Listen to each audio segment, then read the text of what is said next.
আসসালামু আলাইকুম। সত্যি বিশ্বাস করেন, আমি এমন একটা জায়গায় আসছি, এটা আমার স্বপ্নের একটা জায়গা। হয়তোবা এই জায়গাটা আমার স্বপ্নের জায়গা না, কিন্তু এরকম একটা প্লেস, লোকেশন আমার স্বপ্নের আঙিনায় আমি এঁকেছি। আমার একটা স্বপ্নের বাড়ি হবে কোনো একদিন। আসলে আমার শহরে থাকার ইচ্ছা মোটেও নেই। অনেকে হয়তো শহরে থাকার ইচ্ছা আছে, হ্যাঁ শহরে বাসা করার ইচ্ছা আছে, কোনো একদিন যদি আল্লাহ তৌফিক দান করে সেটা হয়তো করব। কিন্তু আমার ইচ্ছা হলো গ্রামে থাকার, গ্রামের মুক্ত বাতাস, মুক্ত আবহাওয়া, খোলামেলা ভাবে ঘুরে ফেরানো। গ্রামের মানুষের মনের ভিতরে হিংসা থাকে কম। ইভেন তারা খুব সহজেই সেখানে সেখানে মিশে যায়, এন্ড হচ্ছে আপনার যে কোনো প্রবলেম গ্রামে নর্মালি কম হয়। হ্যাঁ, তো আমার ইচ্ছা আছে এরকম একটা প্লেস, যে এতটুকু জায়গা জুড়ে আমার একটা বাড়ি থাকবে, যে বাড়িতে আমি সব ধরনের সবজি ফলাবো, এন্ড হচ্ছে চাষ করব। পেঁপে গাছ থেকে শুরু করে সব ধরনের সবজি। আসলে দেখেন, আমরা শহরে থাকি, আমাদের কিন্তু সরাসরি কোনো সবজি পায় না। কেন পায় না? তারা কিন্তু হয়তো খুচরা, তারা হয়তো গৃহস্থ কাছ থেকে নেয়, নিয়ে তারা খুচরা পাইকার কাছে আসে, তারা সেখান থেকে আবার পাইকার নেয়, তো সেখান থেকে ডেলিভারি হয়। তাহলে বিভিন্ন হাত হয়ে কিন্তু আমাদের কাছে খাবারটা আসে, মানে সবজিগুলো আসে।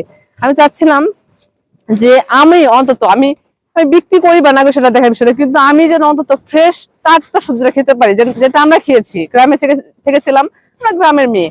তো গ্রামের মেয়ে থাকা অবস্থায় আমরা কিন্তু সব ধরনের সবজি টাটকা খেতে পেরেছি। ইভেন হচ্ছে আমরা মুক্ত অবাধভাবে চলাফেরা করতে পেরেছি। কিন্তু আমাদের সমাজে কিছু মানে পোলাপান, আমাদের জেনারেশন যারা বাচ্চারা আছে, তারা কিন্তু অবাধ মুক্তভাবে ঘুরতে পারে না। এখন সমাজের যে পরিস্থিতি, দেশের যে পরিস্থিতি, এই পরিস্থিতিতে আমরা জীবনে কিছুই করতে পারতেছি না। আমরা যতটুকু পারছি গ্রামে থাকা অবস্থায়, কিন্তু আমাদের সন্তানরা তাও পারতেছে না।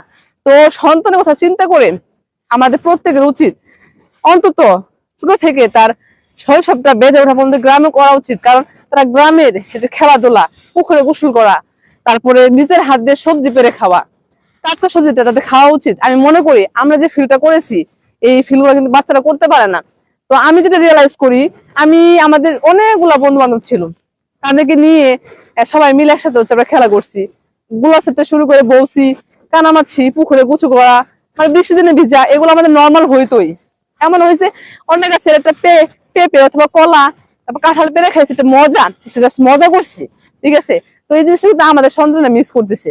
আমি চাই যে আপনারা এই জিনিসটা কখনো যেন আপনাদের সন্তান মিস না করে। আমি নর্মালি হয়তো আমার আল্লাহ তৌফিক দান করে ইনশাল্লাহ আমি আমার সন্তান গুলাকে গ্রামেই বেড়ে ওঠানোর চেষ্টা করব।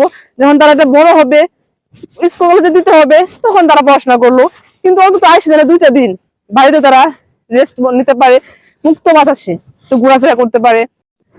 এর মধ্যে বড় অবদান হচ্ছে মাছের। আমরা কিন্তু ফ্রেশ মাছটা এখন পাই না। আমরা কিন্তু মাছ যদিও পাই, টাটকা মাছ তো পাই না। যদিও পাই, সেটা হচ্ছে আপনার ওই চাষ করা মাছ। এজন্য গ্রামের থাকার আরেকটা বড় উদ্দেশ্য হচ্ছে যে গ্রামে থেকে মাছ চাষ করবো, যেন ফ্রেশ মাছটা আমরা খেতে পারি, আমার সন্তানরা খেতে পারে, আমার নাইনাতি গুলা খেতে পারে। তো এটা হচ্ছে মূলত উদ্দেশ্য। তো গ্রামে যারা থাকেন তারা হয়তো রিয়েলাইজটা করেন, তারা হয়তো বুঝতেছেন। ঠিক আছে, তারা চিন্তা করেন যে বুড়া বুড়ি হইলে আমরা তখন যাবো, এই চিন্তা তখন না করে এখনই থাকেন, পোলাপানদের শৈশব পর্যন্ত বড় করেন গ্রামে, দেন পরে আপনি শহরে দেন, পড়াশোনা শেষ করে আসুক, সপ্তাহে দিন ছুটি পাইলো, বাসায় চলে আসলো।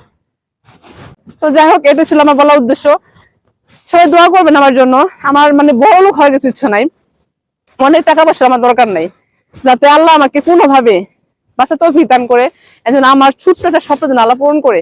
তো সকলের জন্য অনেক অনেক শুভকামনা, ভালোবাসা রইলো। সবাই আমার জন্য দোয়া করবেন, অপর দোয়া করবেন। সকল মানুষ ভালো থাকেন। আল্লাহ হাফিজ।